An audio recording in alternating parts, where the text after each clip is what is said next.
Okay guys, muri iyi video ngiye kukwereka tricks ebyiri ugomba gukora kugira ngo uzamure views zawe kuri TikTok mu gihe uri gupostinga video.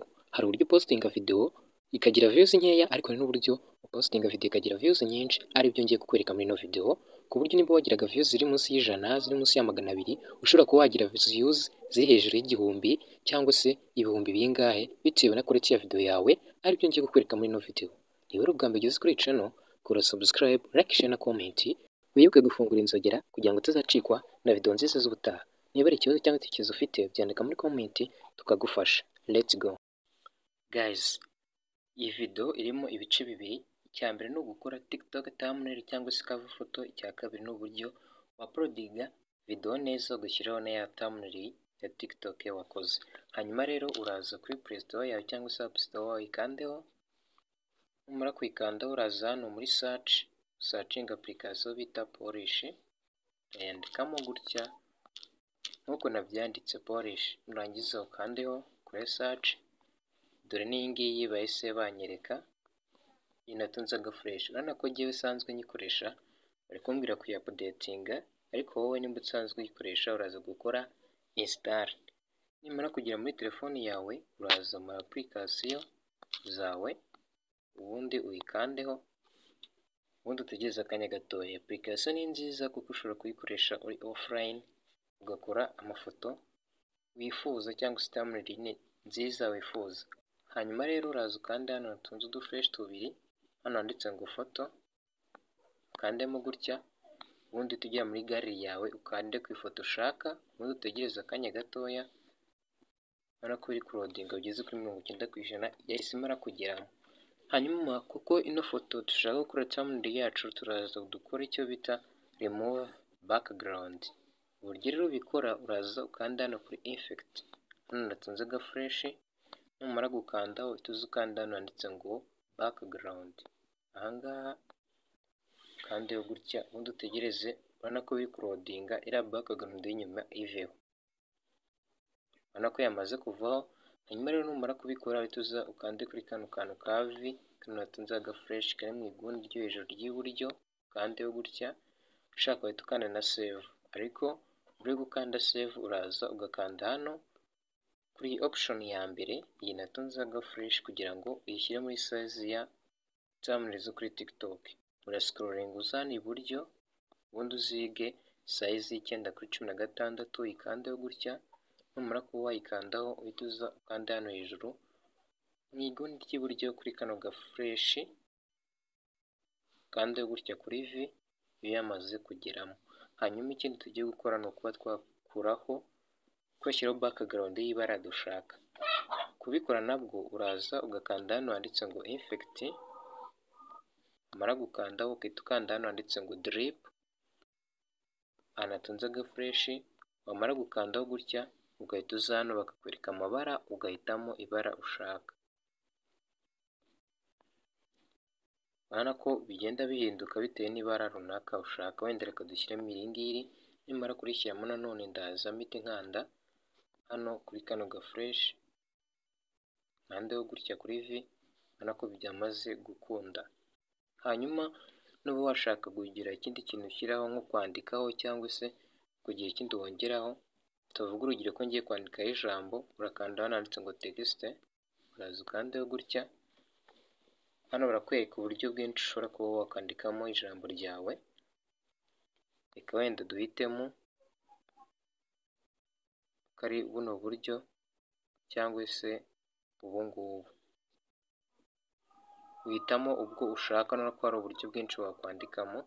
Hanyuma numara kuba wabuhitamo, dore ni bwinshi, uraza ukarebamo ubwo ushaka wowe bitewe na thumbnail yawe ushaka ku buryo iza kuba imeze. Hanyuma urakandaho gutya, ubundi uze tukanda hano handitse ngo type. Kuri kano kantu ko kwandika baduhaye, uraza tukanda hano hejuru handitse ngo type, kugira ngo typingemo ijambo ryawe.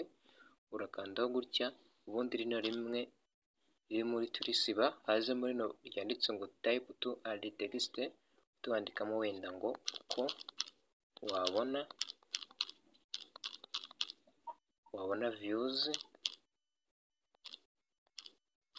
kuri TikTok wenda. nka kuno nabyanditse nindangiza nkande kuri kano kantu ka V gutya. Hanyuma rino jambo naryo nshobora kuba narizamura cyangwa se nkarimanura bitewe n'uko mbishaka. Wenda urugero dushyireho ahangaha, uvuge ko ariho ndishyize, ndangiza nkande kuri V. Urabona ko rya jambo ryacu ryagumyeho aho twarishyize, dore ngiri. Ikindi nanone ushobora kuba wakongeraho ibindi bintu ukuye muri galeri yawe.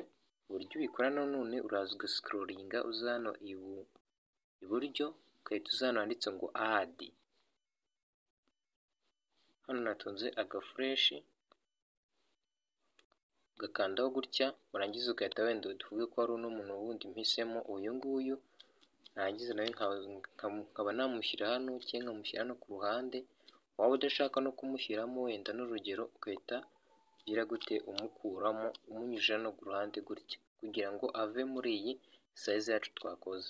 Waba ushaka kumugumirizamo, nubwo ari muto ushobora kugira gutya ukamwongera, ugakanda iburyo n'ibumoso ukamwongera cyangwa se ukamugabanya, ndetse ukamushyira n'ahandi ushaka.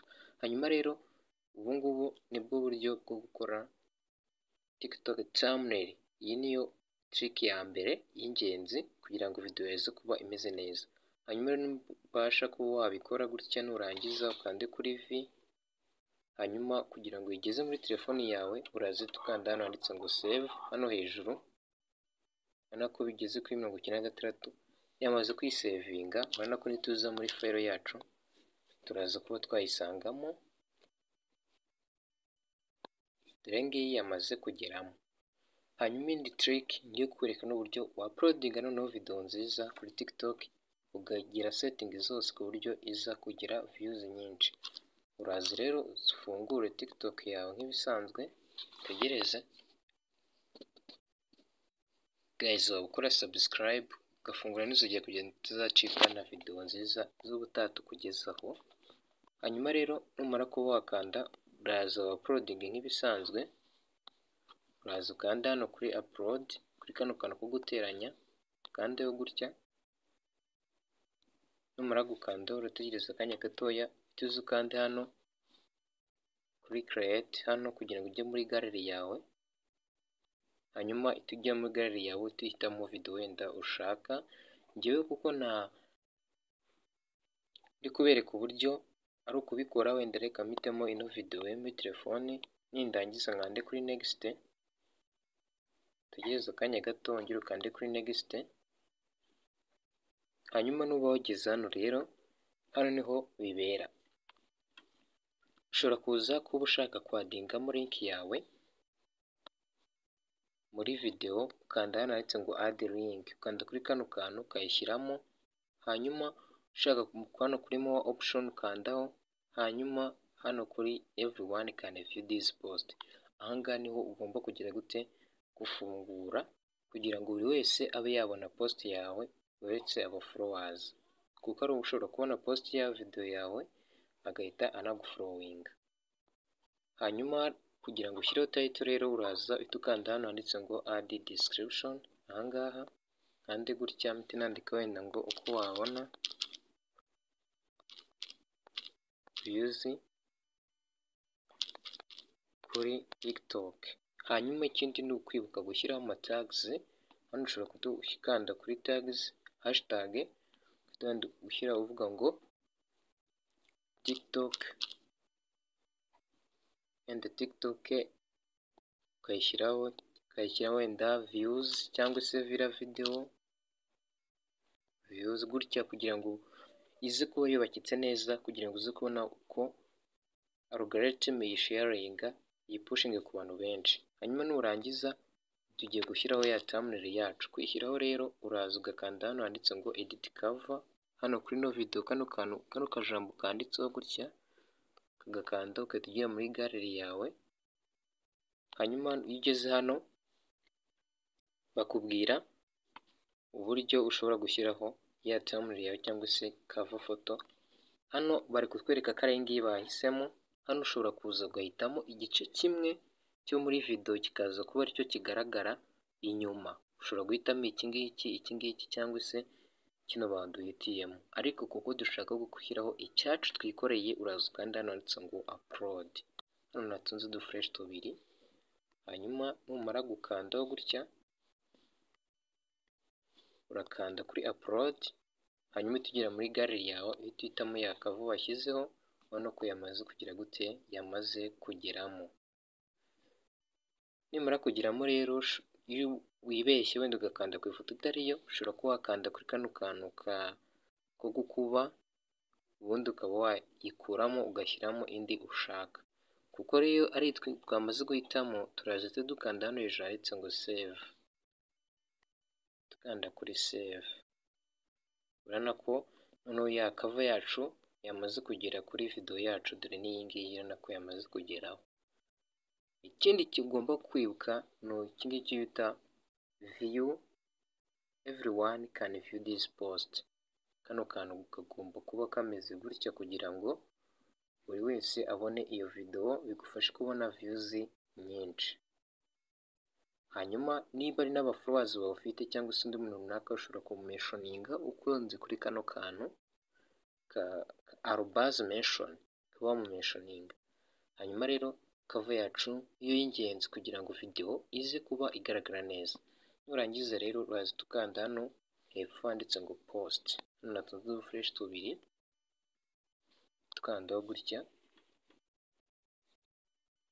ubundi video yawe ibe yatangira kwipostinga. Urabona ko inihuse wese ihise igeramo. Okay, hanyuma rero ushobora kuza kuri profile yawe kugira ngo urebe nuko ibintu bimeze neza, kora refresh, urabona ko isa neza rwose. N'izi ngizi nagiye nkora zino video, urabona ko yamaze kujyaho thumbnail yacu, urabona na zino video zose nagiye nkora nagiye nshyiraho thumbnail cyangwa se icyo twakwita cover photo. Hanyuma rero twabonye muri ino video, nizeye ko wakoze subscribe, like, share na comment kugira ngo tuzacikwa na video nziza z'ubutaha.